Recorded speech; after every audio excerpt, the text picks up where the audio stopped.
I had a very helpful request last week because I mentioned in one of my vlogs that I was running out of ideas, and she suggested that I maybe talk about memories from childhood or memories from college. The college stuff was perfect because somebody else mentioned that he was envious of the fact that I'm so comfortable in front of a camera. I can just talk relaxed, do a lot of these vlogs all in one take. He does vlogging as well, and he edits a lot. And I actually like the editing because it gives it a snappier pace. And I'm a little bit envious of his vlogs because he's so good at picking up the pace and keeping it interesting, whereas I kind of lumber along, kind of plod my way through it. Anyways, I thought talking about college might help to explain why I'm so comfortable and at ease in front of a camera. It's because when I was in college, I was in theater, specifically in the acting program.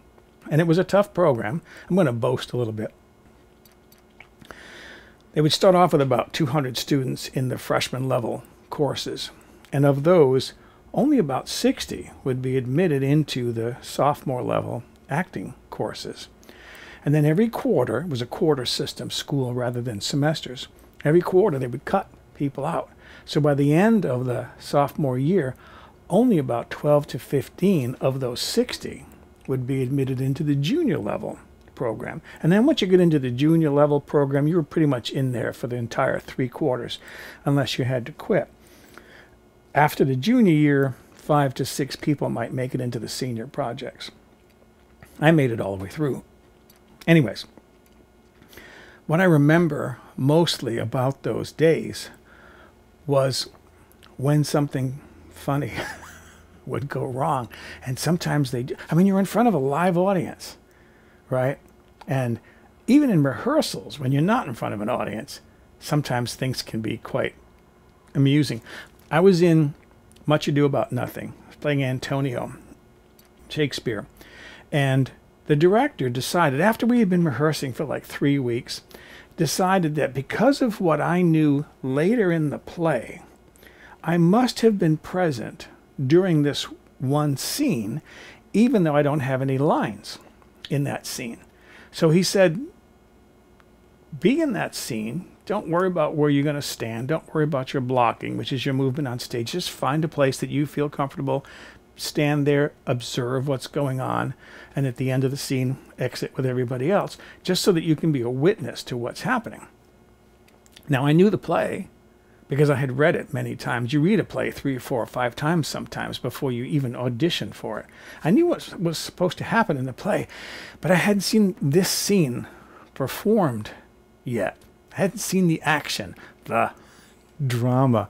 It was when, I think it's Claudio, just rails, just yells and screams at Beatrice, calling her a whore and a tramp, and she's crying and wailing and falling down. I'm in this. This is my first exposure now to this scene. I'm on stage going, holy Jesus Christ. I'm trying not to laugh. I have a weird sense of humor. I like irreverent humor, and sometimes I find things funny that shouldn't be funny. I'm standing on stage watching this scene. I'm trying not to laugh. I thought it was hilarious. After being in the scene enough times, I got used to it. But that first, I was hoping I wasn't going to burst out laughing and ruin the scene for the actors who were rehearsing. We weren't in front of an audience then. But in another play, I was in Streamers, David Rabe. That was a good play. That was probably the best thing I have ever done because I'm going to boast again a little bit, actually quite a bit. I knew the play was going to be done in the fall. I picked up the script at the end of spring, and I studied it all summer long. I knew what role I wanted, and I studied it so well, and I studied that role so much that I had all the lines down by the end of the summer, all of his lines. So when I showed up for auditions, it was easy. I already knew this character, and the director did cast me, but he told me afterwards, I didn't want you in that role. I didn't think you were right for the role. I had somebody else in mind for that role. But you know him so well. You performed him so well in auditions that I had no choice. I had to cast you. And it worked out for him as well as for me, because when I showed up for the first rehearsal, I was off book.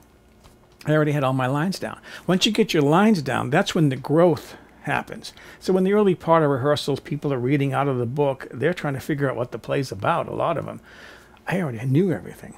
I just had to rehearse my character and just develop.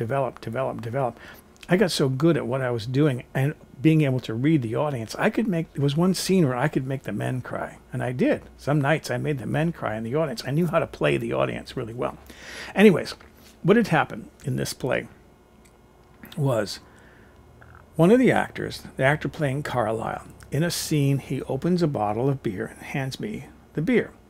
And he's on my bed. My footlocker is right in front of him. I'm sitting over on the floor, just right about arm's length, beyond arm's length, enough to take the bottle from him, right?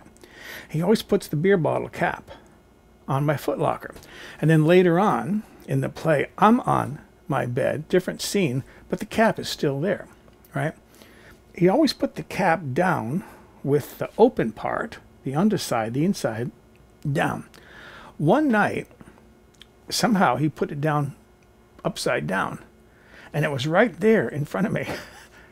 And I could see there was writing inside the cap. Now, I'm in front of an audience. This is performance now, right? But I'm fascinated. What's on that cap? What does the cap say? It took me a bit, but I got to see it. It's a picture of a donut. Call us, were the words. Then a picture of a wheel, like a wagon wheel. Call you. What does every actor hear after almost every audition? Don't call us, we'll call you. It means you didn't get the part, right? I'm sitting on this bed, lying on this bed, face down. I'm supposed to be crying because I just witnessed 2 bloody murders, stabbing, blood on the floor, screaming, people running around, mayhem, right? And in fact, my tears are supposed to be the catharsis point, because the audience witnesses all this stuff, yelling, screaming, blood, blah, blah, blah, and then all of a sudden, boom. It's quiet, and I start sobbing, and that's when I made the men cry. See, that's the catharsis moment. Let them get it out of their system, what they've just been through. When I saw this bottle cap, I started laughing. But I'm on my stomach, and I'm just trying not to look like I'm laughing. It's okay that my back is going up and down because I'm supposed to be crying, but I'm laughing, and I'm just... Remember the movie? Did you see the movie Revenge of the Pink Panther, where Herbert Lom, who plays Chief Inspector Dreyfus, it's believed that Clouseau has died, and Dreyfus is at the church because he's been called upon to read the eulogy, and someone wrote this flowery eulogy extolling the virtues of Clouseau, how brilliant he is and how brave he is, and Dreyfus is trying to read this thing. He's trying not to laugh. He's got a cloth. And Clouseau. The tears are coming down his eyes. He's trying not to laugh. Well, that was me in that scene. And the panic was I had to roll over later on in the scene because I have lines to deliver. I had to say things. Well, you can't speak into your pillow. You got to lie on your back and project with your lines so that your audience can hear what you're saying. This is theater. It's not film. There's not a microphone like a microphone over my head. And I'm like, how am I going to do this? How am I going to do this? I got to get this under control. I got to get this. And it just made it worse. It just made it worse. Finally, I think it was just sheer panic and adrenaline that it gave me the strength to get over onto my back. And I just forced myself through this scene, got my lines out. The play ended. The lights went out. I found my way off stage, and I can't believe it. I hope that never happens again. I can't believe it. That was awful. That was one of the funniest things that ever happened to me in theater. So getting back to why I'm so comfortable in front of a camera, this is nothing. This is easy. There's no audience here. I don't have to worry about being judged. No one's going to look at me and, he doesn't have it. He's never going to make it. No one's looking at me. If I screw up, and I have done tonight, this is like the 4th time that I've started this video, this vlog, because I screwed up a couple of times at the very beginning. Just, I have my remote right here, stop the camera, go around, erase that clip, start up again.